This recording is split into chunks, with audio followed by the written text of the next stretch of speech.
Wait, you're going live now.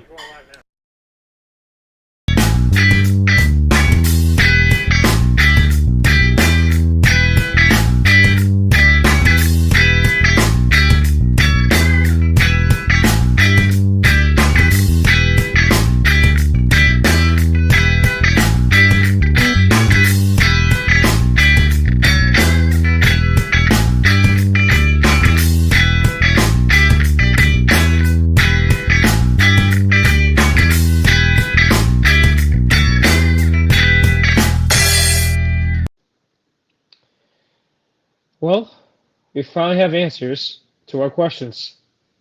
Was CM Punk going to get cleared? Was Drew McIntyre finally going to get unsuspended?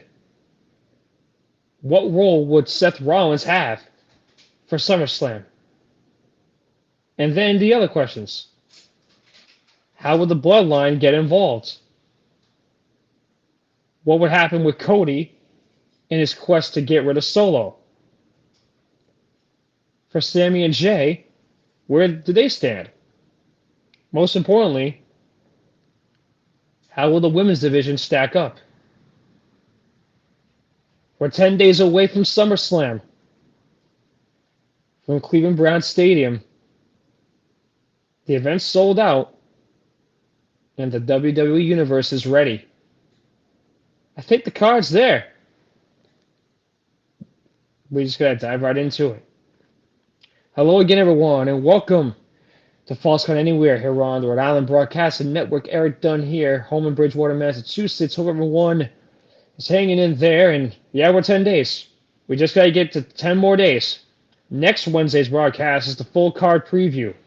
Give my predictions and the in-depth information on why each match is important. Today's just going to be the usuals. The Raw and SmackDown results and the updates that will include how that will be transferred over to SummerSlam. But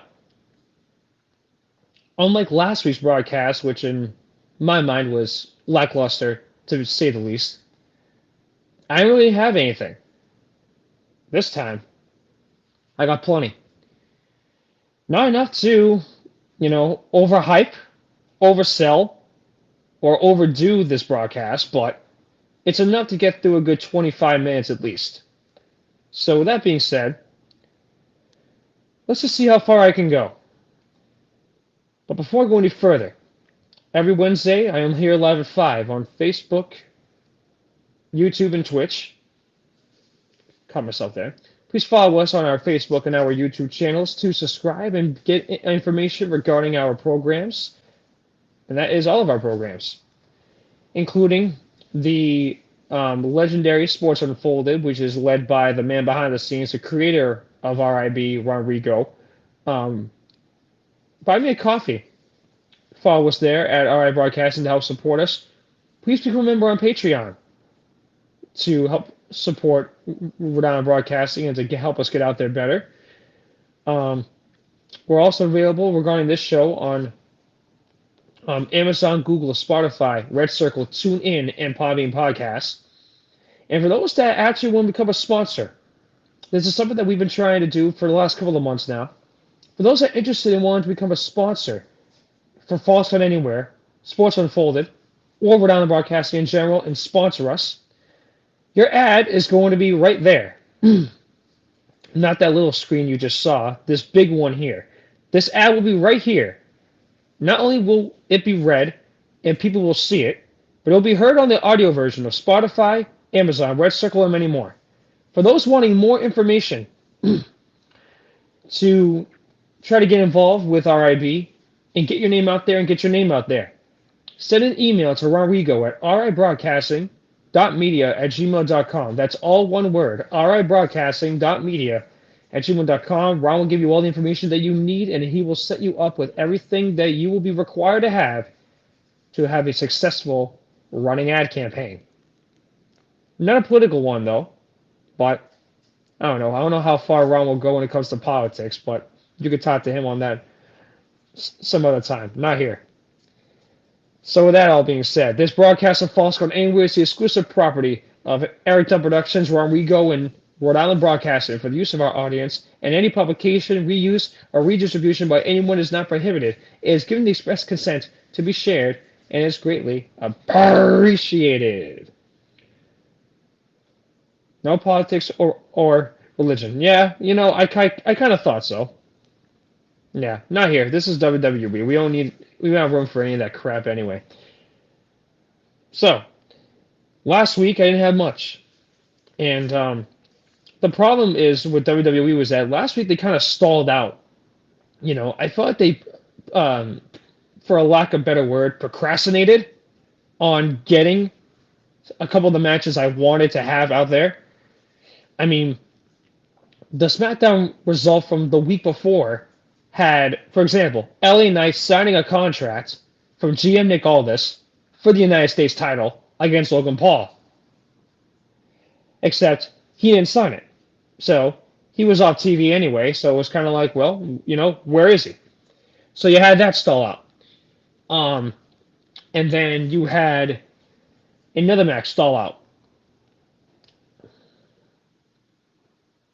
Who was going to be number one contender for the Intercontinental title? Who was going to challenge Sammy again? All that's there. So let's dive right in. Starting off with SmackDown from Friday night. And we're going to go in order here. So, Cody Rhodes, once again, opened up the show. The undisputed WWE Champion kicked off SmackDown. Boxing star Terrence Crawford helped out Cody when A-Town Under, Theory and Waller, those two annoying edgelords, came down to attack him 2-on-1. Crawford gave him a steel chair from behind the crowd to engage in helping him clear out the ring. And then you move on down the line. Andrade and Carmelo Hayes had a good fight. They threw down in a match for the ages, but it was the El Idolo that was standing tall. The two superstars were out to send a message to each other. They did just that, as Hayes electrified the crowd with a brilliant reverse leg drop off the second rope, as well as countering Andrade in midair with a first 48. Andrade was too determined to lose as he hit a scintillating, that's how you pronounce it, I guess, moonsault, despite not being enough to score the 1-2-3 pinfall. Hayes went for broke, missed the attempt, countering to a hammerlock DDT, and Andrade got his first win since rejoining the main roster again. However, Bianca Belair defeated Chelsea Green. Yeah, that didn't take very long. That was a squash in my eyes. The EST is still on a mean streak, trying to get the win for her. But the thing is, I wonder how long it's going to be until Belair gets back into the title picture. I really think that for Bianca, she's going to get back in that picture. It's just going to be a question of when and by who. Because you got Bayley and Nia Jax. I mean, you've got to... that's kind of going to be up in the air, really. But then, the match finally got made official. Logan Paul and LA Knight, they're going to fight at SummerSlam for the United States title, but they came to blows after signing their contract. Now, I think a lot of people in the WWE Universe has judged Logan Paul before on his promos. I mean, he hasn't really been known to do daggers. I don't think he's really been much of substance on the mic. He has substance in the ring, just not on the mic, from what I've seen. But the promo he gave on SmackDown Friday night might have turned some heads and changed some opinions around. But we all know how good LA Knight is when it comes to his mic work. He's never shied away from his mic work, and personally, he's still one of the best in this company. And that's just bar none. He's still one of the best in this company regarding mic work. That's a given. But here's what else is also a given. We're finally going to get this match that we've been wanting to have. A lot of us are just waiting for LA Knight to finally win a title in WWE. Should have done that back at WrestleMania, but different time, different conversation. I think they're going to right the wrong now and see where that goes. But I think for LA, he's got the opportunity to take this title. The problem with Logan Paul as United States Champion is he has passed, I believe, almost 275 days. He's only defended the title twice. Now, I don't know, it was just because of his last name that causes him to have like this arrogance on and off camera. Probably because of how much money he makes with his drink company Prime and just how arrogant he is and just ignorant. But I think a lot of us watching WWE wants LA Knight to beat the crap out of him. I think it's going to be a good 30-minute match. It's not going to be a squash. It's not going to be like a, one side, sorry, not one side, one size fits all. It's not going to be a one size fits all match. I think it's going to be suitable for everybody to enjoy this, knowing that there could be some things that we haven't seen yet. I don't think we've seen LA Knight get tested that bad. Granted, he did take on Reigns last fall, but, I mean, Logan and LA are kind of like in that same ballpark of, they both think that they're on top. Who's the one that deserves to be on top and who's going to be pushed off it? And if you ask me, I think LA Knight's time has finally come for him to finally become champion in this company. It's going to be a question mark, but hopefully that leads to some good results. The ending of SmackDown, however, did cause some concern. Cody and KO, Kevin Owens, did team up again, but the Bloodline made them pay dearly. Solo and the rest of the fake-ass Usos and the Cosmic Cosplay Tribal Chief, according to, in the words of CM Punk, laid waste to Cody and KO, sending a message that they are the most dominant force in WWE. Yeah, if you ask this broadcaster's opinion, I don't call them a dominant force. I call them cowards. I basically call them like a hit and run team. You know what I mean? They basically attack someone from behind, put them through a table, and run away like a bunch of pansies. If that's just the way that the writers are going to make them, then you know what? The return of Roman Reigns in 10 days at SummerSlam is not only going to save this angle, but Roman's going to take his place back up as on the throne as Tribal Chief. Thing is, I don't think he's even lost that title to begin with, honestly. He's still the Tribal Chief as far as I'm concerned. Solo hasn't done anything regarding success in WWE, let alone becoming champion, let alone putting in the work that Roman has. I mean, we all can agree on this. Roman's not the favorite to everybody, but when I think of a first ballot Hall of Famer when he's officially done in the ring, Roman's a first ballot Hall of Famer. You look at his resume now, if you're champion for almost 4 years straight, that's probably the biggest accolade you could have. But you know what? If I really had to sit back and think about it for a second, I think the big reason why they had Roman be champion for all of those freaking days is because nobody in WWE could carry his jockstrap. No one with that magnitude of Roman could step to him. That's why for 3.5 years, Roman had to be champion for that long. Because the money he drew, the ratings that increased. Roman put the asses in the seats.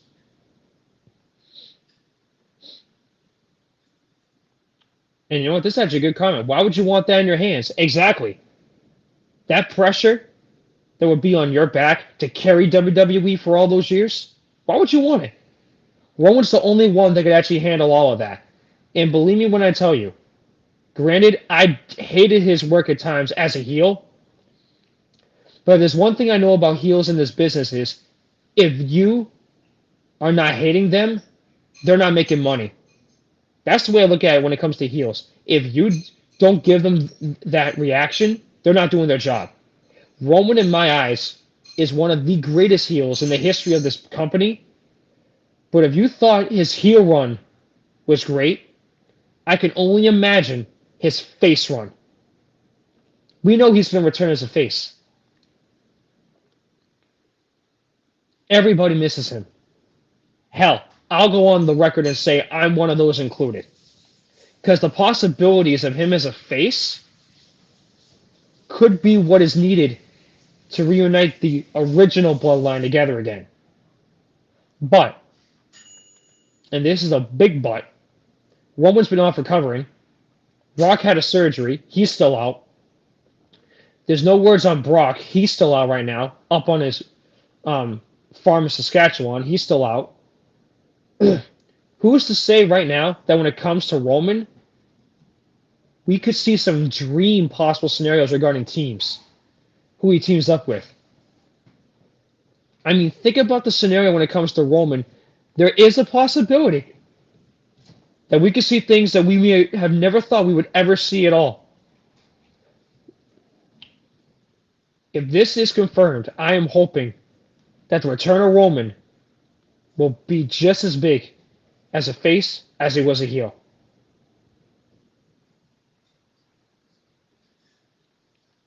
There are some people that you kind of like, bounce off each other better.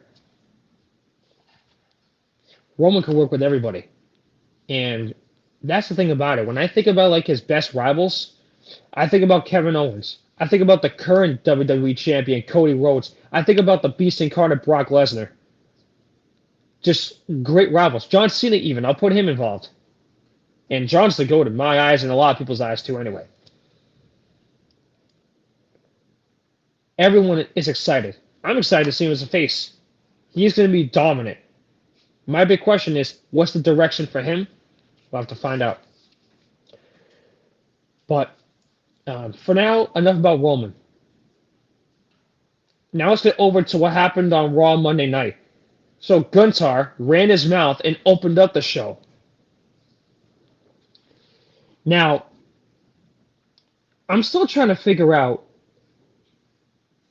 what vortex in the writers' minds thinks it's smart to put in a script for the number one contender to talk about the champion's past.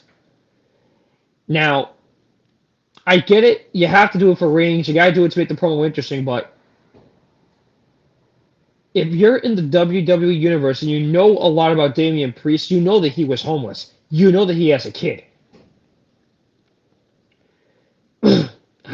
Honestly, how would you respond if you were a father and someone called you and your kid trailer park trash? Go back on Raw and watch that promo again. Priest didn't even stand there.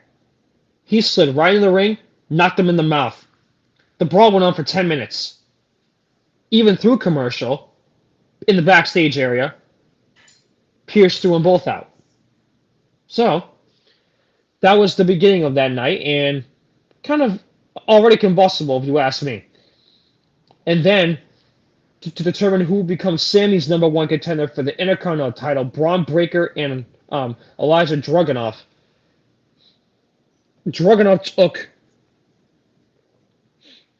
a spear off of the ring apron, and the ref had to rule him out of the contest. And that was before Dragunov hit a superplex and H-bomb, but damage to his rib cage from earlier on in the match prevented the Mad Dragon from capitalizing. So Braun is going to get his rematch with Sammy. A lot of people think that this time Braun's going to win. But if Sammy knocked him off once, I'm interested to actually see what he could do to get him again.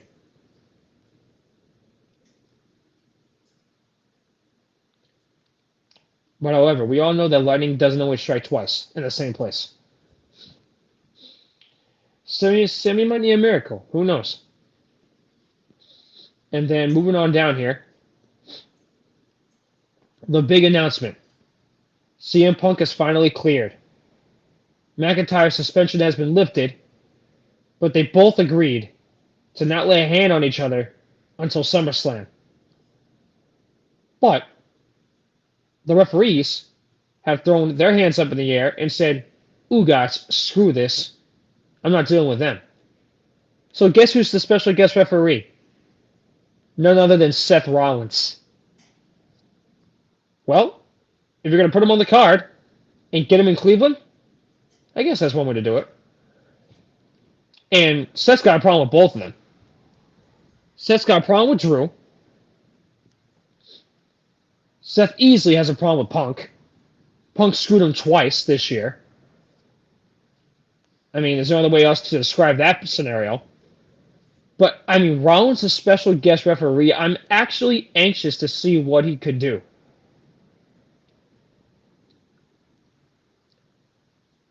I don't know how this is going to play out. What I do know regarding Rollins is I'm ecstatic for him to see him as a special guest referee. I haven't seen that. I have not seen that in a while. I wonder what they're going to do for him and what they could set up with. We all know that Seth should be World Heavyweight Champion right now. But you can't count out Damian Priest's reign as World Heavyweight Champion. He's just passed 60 days and over 60 days actually. But I'll be honest with you, um, regarding Priest, his run's been impressive. I mean, I won't lie, the crowd's starting to get behind him because I think he's starting to get the sense of wanting to leave Judgment Day. That's going to happen at some point. I think we all know that. But having Seth involved in there is definitely a great thing. And then, oh my God, the Triangle Saga with Dirty Dom, Rhea Ripley, and the Women's World Heavyweight Champion, Liv Morgan. Ugh. Just ridiculous. A lot of people are predicting right now that Dom will turn on Rhea at SummerSlam. I don't think he realizes what could be in store for him if he turns on the Eradicator. Eradicator? Or whatever the hell her nickname is now. Let's just say that this has got to end at SummerSlam. I'm getting sick of watching that. But this scenario is a possibility, and you have to hear me out on this one. This is how Raw ended on Monday night. If Sami loses the Intercontinental title and Braun is champion, do you think that will give the ability to put Sami back in the tag team division? Let's think about this.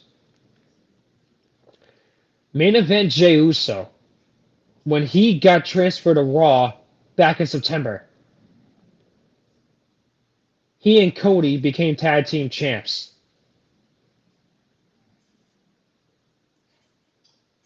What gives you any reason why he can't do that with Sami? They ended Raw that night against the Judgment Day. They took on Finn Balor and JD McDonough, who are the World Tag Team Champions. Because after being attacked backstage by the Judgment Day, Jey Uso teamed up with Sami. And just as Zayn was about to strike McDonough with a haluva kick, Carlito and Dirty Dom got involved to prevent Zayn from landing on the hit. Uso and Zayn threw it back, nailing McDonough with a 1D. Do you guys remember the one and done, the 1D? Finn broke out the fall. As the match broke down, Sami hit a haluva kick on McDonough before Jey hit the Uso splash to gain a huge win and beat the tag team champs. So they beat the tag team champs. But to end the show off air, Braun speared Sami out of his boots. So look at that situation here. Jey and Sami, I mean, they're a hell of a 1-2 punch. I can't see any reason why they wouldn't be, you know what I mean? But if you ask me with this situation and this scenario regarding them, you have to look at the obvious here.